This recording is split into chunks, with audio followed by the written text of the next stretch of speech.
Bon, à ce soir, je dors pas. Ça fait comme 5 heures que je suis au lit, puis je dors pas. Fait qu'on fait des vidéos. On va voir une couple de commentaires. Il me semble que j'ai le goût de me pogner avec du monde.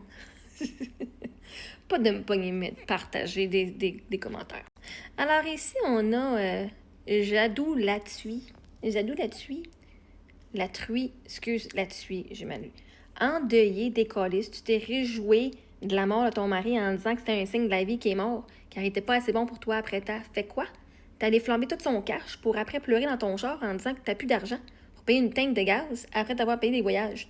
Dérangement mentalement solide, supprime pas la vidéo en supprime pas la réponse en vidéo. Et voilà, je te fais ça direct là, live là. Alors, ok, on va aller faire un peu d'affaires ici. Là. Endeuillé, ben oui, si tu perds quelqu'un dans ta vie puis que mon mari est mort, ben je suis une endeuillée. Je suis veuve.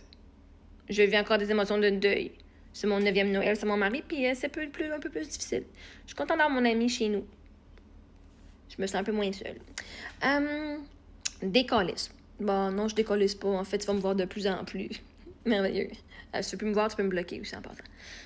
Tu t'es réjoui. Non. Peut-être que tu voulais dire je me suis réjouie de la mort de ton mari. Non, je me suis pas réjouie de la mort de mon mari. J'en ai broyé pendant des années, OK? Le soir, toi, combien de tanks d'eau chaude que tu as vidé? Combien de tanks d'eau chaude de ta douche tu as vidé, toi, dans ta vie?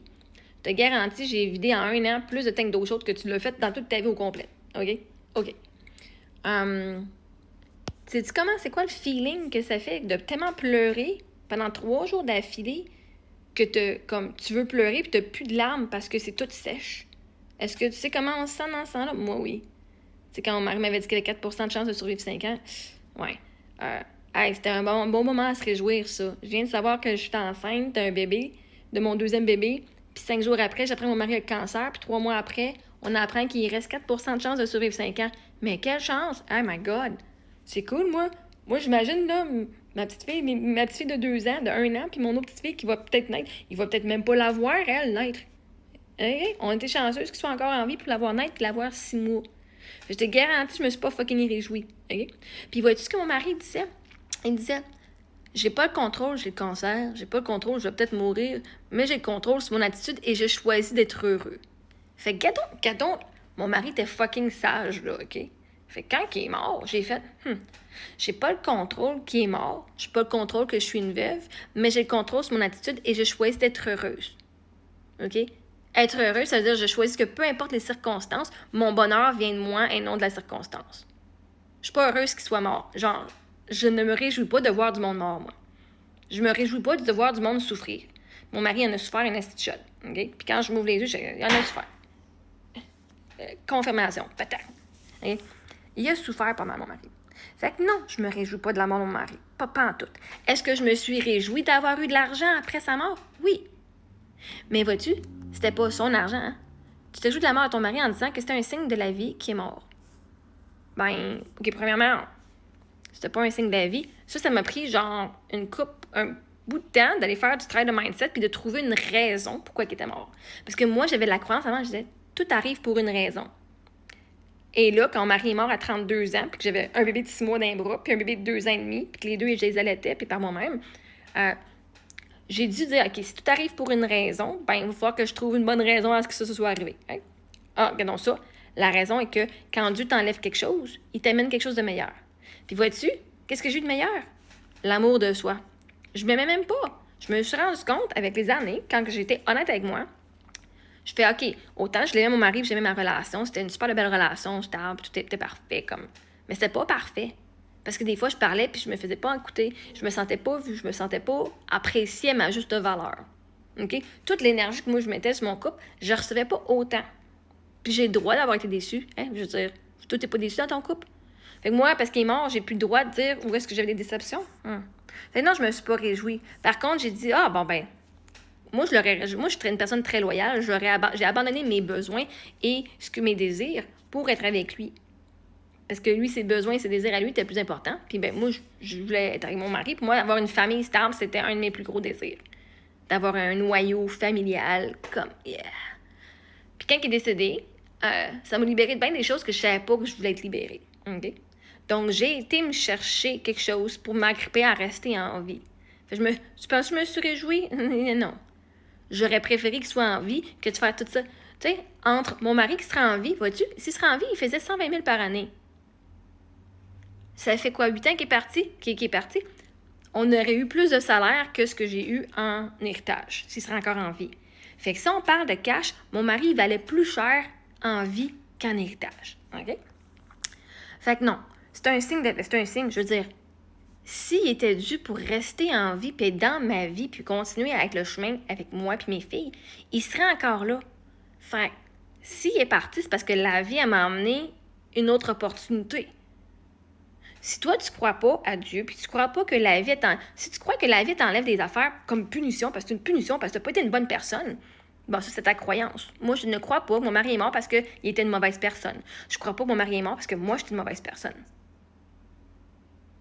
Mais quand je regarde mon couple, je regarde qui j'étais, puis je regarde où ce que je suis aujourd'hui, puis où ce que mes rêves que je réalise, ben moi puis Eric, là, on matchait pas. Si, là, moi, je devenais cette personne-là aujourd'hui, il matchait pas. Lui, les arts, c'était pas son domaine, OK? Mes filles qui seraient des artistes, lui, il voyait pas ça comme étant une bonne carrière d'être un artiste, OK? Fait que, si Dieu a dit, ben toi, Marie-Ève, t'es une artiste dans l'âme, puis que quand t'es avec lui, ta croissance est restreinte parce que tu fais genre ce qu'il faut pour sa vie à lui, pas la tienne, que je t'ai créée, ben Dieu a fait ce qu'il avait à faire. Puis là, quand il est décédé, j'ai commencé à parler, à dire « Oh my God, j'ai de la valeur, moi aussi. » Parce que moi, je la voyais pas, ma valeur. Hein? Moi, je mettais mon mari sur un piédestal. Je disais qu'il était meilleur que moi, puis que moi, j'étais moins que lui. Je voyais même pas pourquoi il était avec moi, là, OK? Pourtant, je savais que j'étais incroyable, mais je le croyais pas, OK? Fait que non, je me suis pas réjouie de la mort de mon mari. C'était fucking horrible.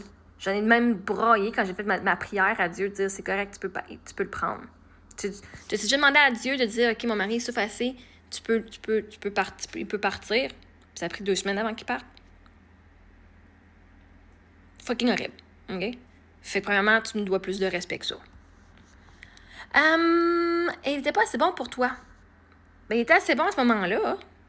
Mais il était pas romantique, puis ben, je mérite d'avoir un homme romantique. Je vais pas passer les 100 prochaines années. Je l'aurais fait. J'aurais continué juste à chialer. J'aurais continué à juste être déçue pour...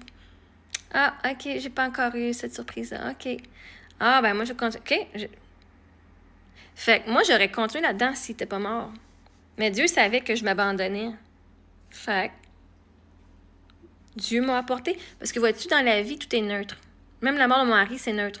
Je peux le voir de façon positive ou je peux le voir de façon négative. Et les deux sont valides. Les deux coexistent. Il y a de la merde parce que moi, j'ai eu de la difficulté depuis qu'il est parti, mais aussi, j'ai eu plein de cadeaux. Et je choisis. Mon cerveau, là, le système activateur réticulé, là, il va voir ce que tu veux qu'il voit. Il va scanner dans la vie, là, tout ce que tu veux. Ben si je veux commencer à faire la victime et dire « Oh my God, c'est la pire affaire qui t'arrive dans ma vie. » Ce qui est arrivé, c'est la pire affaire qui t'arrive dans ma vie, en effet. Mais est-ce que je veux continuer à rester dans l'énergie de victime puis que « Oh, pauvre moi, ouais. » Non. Est-ce que ça l'arrive des fois? Oui. Puis je vais continuer à pleurer, puis je vais continuer. Le deuil, il vient. Il repart, il revient. Il dit bonjour, il repart. Mais je vais aussi voir le positif que son décès a apporté parce que j'étais bien avant lui. Sa présence a apporté un cadeau. Son décès a apporté un cadeau. Et là, si toi, tu refuses de voir le cadeau dans le décès des gens, c'est toi qui refuses de voir le cadeau de leur âme. Parce qu'ils sont pas partis encore, leur âme est encore avec toi. OK? Après, il n'était pas assez bon pour moi. Fait que oui, je mérite d'avoir quelqu'un qui était romantique. Puis si il n'était pas pour devenir plus romantique, ben je mérite d'avoir quelqu'un de même. Et vois-tu, je l'ai été envers moi-même. Puis la meilleure affaire qui ait pu m'arriver, c'est que moi, je m'aime. Meilleur que l'amour de mon mari, puis que l'amour d'un homme, puis que l'amour de mes parents, puis de ma famille, c'est l'amour de soi. Puis mon mari, son homme, sa mission, c'est de m'apporter jusque-là pour que je puisse après ça aller m'aimer moi-même. Puis si tu comprends pas ça, ben ça, c'est ton problème, pas le mien. On va faire un partie 2.